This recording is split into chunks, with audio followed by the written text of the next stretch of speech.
ఆంధ్రప్రదేశ్ తెలంగాణ రాష్ట్రాల మధ్య జల జగడాలపై సంయుక్త కమిటీ ఏర్పాటుకు కీలక అడుగు పడింది.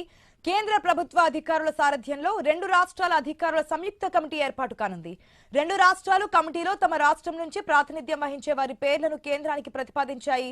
తెలంగాణ నుంచి ఈ సంయుక్త కమిటీలో నీటిపారుదల శాఖ సలహాదారు ఆదిత్యనాథ్ దాస్, ముఖ్య కార్యదర్శి రాహుల్ బొజ్జా, ప్రశాంత్ జీవన్ పాటిల్, మహమ్మద్ అంజద్ ముస్సేన్, కె శ్రీనివాస్, సల్లా విజయ్ కుమార్, సుబ్రహ్మణ్యం ప్రసాద్ పేర్లను కేంద్ర జలశక్తికి పంపారు. ఈ నెల 27న కేంద్రం జలశక్తికి లేఖ కూడా రాసింది.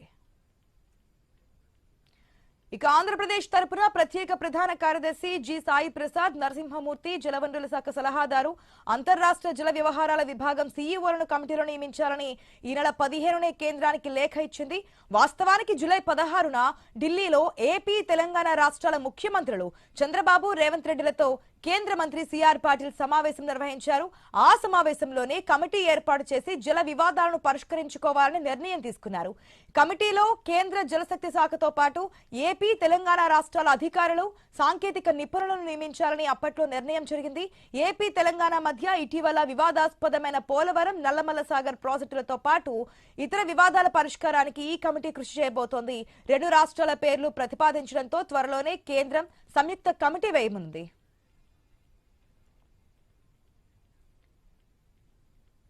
మనం చూస్తున్న ఇప్పటికే అటు ఏపీ, ఇటు తెలంగాణ రాష్ట్రాల మధ్య వాటర్ వార్ జరుగుతుంది. దీన్ని కంప్లీట్ చేయడానికి కేంద్రం ఒక కమిటీని ఏర్పాటు చేయబోతున్నట్టు తెలుస్తుంది. పూర్తి అప్డేట్స్ మా ప్రతినిధి స్వామి ద్వారా తెలుసుకుందాం.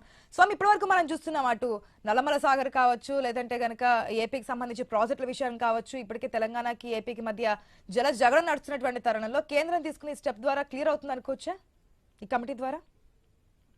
ఆంధ్రప్రదేశ్, తెలంగాణ మధ్య వైపు కృష్ణా నది జలాలకు సంబంధించిన ఒక పంపిణీ కావచ్చు, గోదావరి కావచ్చు, రెండు నదులపైన జరుగుతున్న ప్రాజెక్టులపైన ఇరు రాష్ట్రాలు కొన్ని విషయం పైన అభ్యంతరాలు వ్యక్తం చేస్తున్నాయి. ఇటీవల వీటికి సంబంధించినటువంటి సమస్యలు పరిష్కరించడం కోసం రెండు రాష్ట్రాలు సంయుక్త కమిటీని ఏర్పాటు చేసుకుని సమస్యను పరిష్కరించుకోవాలని చెప్పి భావిస్తున్నట్టు తెలుస్తుంది. ఇందుకోసం ఒక కమిటీ అయితే ఏర్పాటు చేసుకోవాలని భావించి తెలంగాణ నుంచి సంయుక్త కమిటీలో నీటిపారుదల శాఖ సలహాదారు ఆదిత్యనాథ్ ముఖ్యంగా పేరు పెట్టారు. అదేవిధంగా మరోవైపు రాహుల్ బొజ్జాను, ప్రిన్సిపల్ సెక్రటరీ రాహుల్ బొజ్జా, అదేవిధంగా ప్రశాంత్ జీవన్ పాటిల్ ని, మహమ్మద్ అజాద్ హుస్సేన్ ని, కె శ్రీనివాస్ ని, సల్లా విజయ్ కుమార్ ని, సుబ్రహ్మణ్యం ప్రసాద్ పేర్లను కేంద్ర జలశక్తికి పంపించారు. కేంద్ర జలశక్తి శాఖ ఈ రెండు రాష్ట్రాలకు సంబంధించిన ఇష్యూస్ ని మరొక కీలక కమిటీని ఏర్పాటు చేసి దాన్ని పరిష్కారం కోసం ప్రయత్నం చేస్తారు. అటు ఆంధ్రప్రదేశ్ నుంచి కూడా ప్రభుత్వ ప్రత్యేక ప్రధాన కార్యదర్శి జి సాయి ప్రసాద్ ని, అదేవిధంగా నరసింహ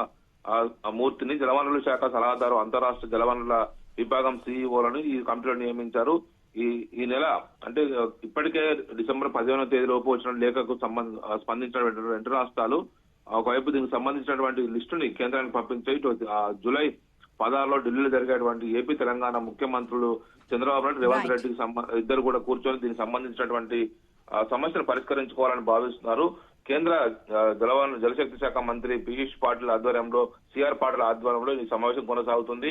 ఈ గతంలో కూడా చంద్రబాబు నాయుడు, కేసీఆర్ ఒకవైపు అపెక్స్ కమిటీ సమావేశాలు కూర్చొని తాత్కాలిక ఒప్పందాలు చేసుకున్నారు. ఆ సమస్య ఇప్పటికీ ఇంకా రాజకీయంగా పెద్ద దుమారమే లేపుతుంది. ఇటీవల తెలంగాణలో ఒకవైపు పాలమూరు రంగారెడ్డి ఎత్తిపోతల పథకంలో ఒకవైపు దానికి గత బీఆర్ఎస్ ప్రభుత్వం 91 టీఎంసీలు కేటాయిస్తే ఇటు ఈ కాంగ్రెస్ ప్రభుత్వం వచ్చాక 45 టీఎంసీలకే ఒప్పుకున్నారని చెప్పేసి కూడా ఒకవైపు వివాదం జరుగుతున్న ప్రస్తుత తరుణంలో మరింత ముందుకు సాగే అవకాశం కనబడుతుంది. గోదావరి నుంచి 200 టీఎంసీలు, పోలవరం నుంచి నల్లమల సాగర్ కు ఆంధ్రప్రదేశ్ తరలించే కొత్త ప్రాజెక్టుకు సంబంధించి కూడా తెలంగాణ అభ్యంతరాలు చెబుతుంది.